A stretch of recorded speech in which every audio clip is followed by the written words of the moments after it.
Hello, my name is Eric Pratt, and this is my Leading with Data presentation for our TIL 6540 class.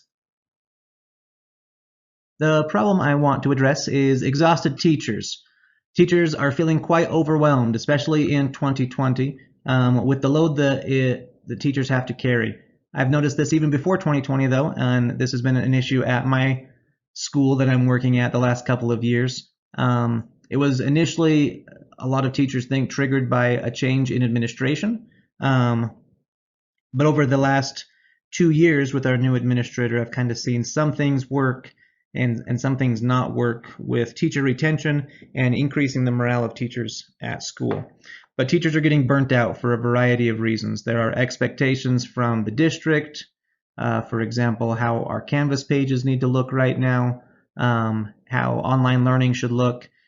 There are expectations from parents for in-class learning, for online learning, expectations from students, and even expectations from ourselves as teachers. Teachers often like the autonomy of our classroom when it comes to instruction, but I also feel like teachers are sometimes left on an island when it comes to support from administration because of that autonomy that we so much want frequently. So how can we help teacher morale? How can we improve the feel of the school? What can be done to help teachers maintain their enthusiasm for this job? There's a lot of research that's gone into this over the last decade in the business world. In a lot of different big companies are looking for ways to keep people happy on the job and increase job retention. So how can we do that in the classroom setting as well? How can we help alleviate daily stressors in the classroom? How can we encourage long-term happiness in the job? As I said before, there were a couple of teachers at my school, two in particular, that left back in 2018 and 2019 just because the stress of the job was too much. One of them left the career entirely and went into a different field just after her third year teaching. And the other one went into online school, and this was 2019, before online school was a thing that she went into, or was a thing. It's always been a thing. But before COVID made it a thing for everyone, she decided to go on to an online format because she wasn't getting the support from the administration when it came to student behavior. But generally, teacher morale at my school, a lot of teachers have talked about how it was down a lot last year, and this year we've made some turnaround to improve it. So what could we observe? It would be important to collect data types of surveys from teachers. We would need to ask about the morale of the teachers, both in the past and currently. What's their morale? So how did they feel about teaching when they started teaching? What was their enthusiasm like at that point? Maybe what was their enthusiasm when they got to this specific school, when they got to this site? Has it changed since then? What's their current enthusiasm like? It'd be important to ask about what parts of the job they like the best. The business research has a lot of data about why people stay at their job and reasons for staying at the job. And so we need to identify those reasons in the classroom. Why do teachers like their job? What parts of the job are fun? And then ask about what parts of the job cause stress, because every job has something that we don't necessarily like about it that make the job a little bit more difficult that we have to deal with. So it'd be important to identify those things as well. Survey of administration, we can ask about the same morale questions. What do they feel like the morale has been when they started versus what it currently is? And then we could ask about what strategies are already in place, what they feel like they're doing as an administration to retain teachers, to keep new teachers and mentor them, or what other options have worked in the past for them or they might want to implement. We could look also at the yearly teacher retention data as well, review data from previous years or comparable schools to see how well schools are retaining teachers, see what kind of turnover there is at this site, and then also at comparable schools to see if there is more turnover or less turnover. Collecting the data, survey, any sort of digital survey form would be great. Microsoft Forms is one thing I could choose to use because we're a Microsoft school, but any other digital survey software would work.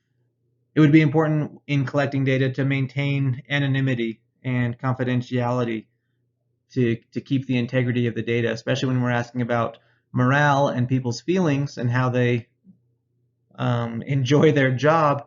It would be important to let them know that this was anonymous. I feel like people would be more honest with their results. It would be important to collect initial baseline data, but then also to do follow-up shorter surveys mid-year and in the final quarter. It seems like the morale of the school shifts quite a bit during the school year. So I think it would be good to collect data from these surveys throughout the school year to see what kind of trends are happening during the year. The teacher retention data can be collected from the LEA, whether it's the district or the school human resources department. Analyzing the data, I believe it would be great to do this as a team. Teams can look at the data and identify specific indicators of morale and specifically look at changes in morale. Has morale gone up or down since teachers started at that site? Has their enthusiasm increased or decreased during the school year? What kinds of changes are happening there? I think that would be one of the key things that we would look for first before deciding on any changes that need to be made. The data analysis could also give insights into the likes and dislikes of the job. So this is where we would identify generally what people do like and what people don't like about the job, what keeps them coming to work every single day. And then any correlations or patterns between the teacher data versus the administrative data. Sometimes the administrators say they're doing things to help with teacher retention, and teachers are saying, I don't really like this thing that the administrators are doing. So see if there's any patterns there that we can identify, or maybe something that the administration is doing is something that the teachers do really like, and we want to make sure we keep that thing. We don't want to take away that or change that specific side of it if it is something that we've identified that teachers do like about the job. Then obviously the data can reveal clues about different stressors that teachers are dealing with, whether it's year-long things such as interpersonal things with departments or PLC teams or school leadership, or whether it's student interactions, parent interactions, expectations from the district or from parents. We could identify what those stressors are. Data from the human resources might lead to investigation of successful schools. So we could look over that HR data about teacher retention, and if there is a school that is particularly good at retaining teachers, maybe that would lead us down that path of finding out what that school is doing, figuring out how they're retaining teachers, what kind of programs they have in place that's making it a successful place to keep teachers, and if we can implement any of those in our school.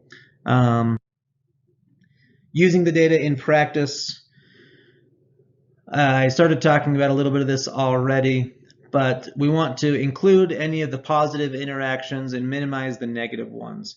And I think interactions are a big part of this. A lot of teacher morale, at least from my initial thoughts on this, is the teachers feel like they're left alone. So opening that communication, increasing the communication and the interaction among teachers should help.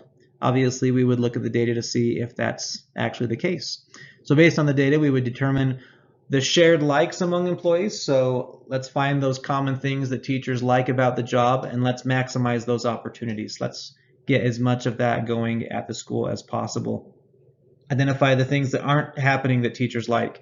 So one thing that we started doing this year with our extra faculty time, we have Friday is a remote day. We use it as office hours to help individual kids, and then also for planning and prepping our online coursework, because the students are in school full-time Monday through Thursday. So Fridays have become a planning day, and we've taken advantage of that since there are very few students in the school to do different activities this year. We meet at lunch to play dodgeball, or they set up the PE bowling pins, or we do popcorn and soda in the faculty room every Friday. Our administration does that. So there are small things that target a lot of people. Last year we met together once for a faculty meeting and did yoga as a faculty, which obviously isn't going to address everyone's likes, but it was something that brought out some good laughs and fun with a lot of different teachers. Removing stresses that can be removed is important. If there are things that we're doing that we don't have to do that are stressing teachers out, let's take those out. We were doing PLC meetings that were grade level based last year to work with specific students on each grade level.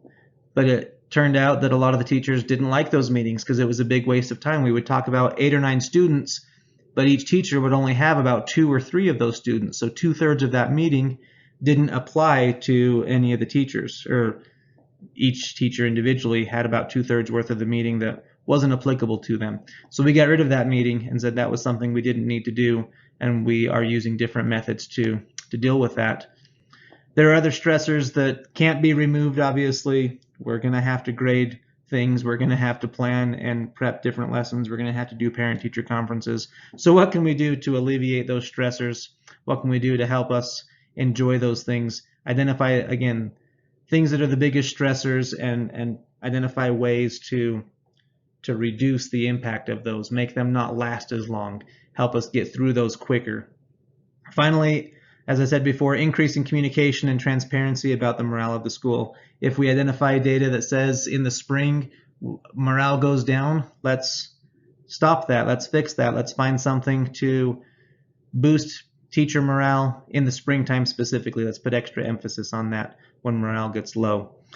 Teacher retention can improve continuity in student instruction and will obviously improve student performance. If teachers are happy, students will be happy.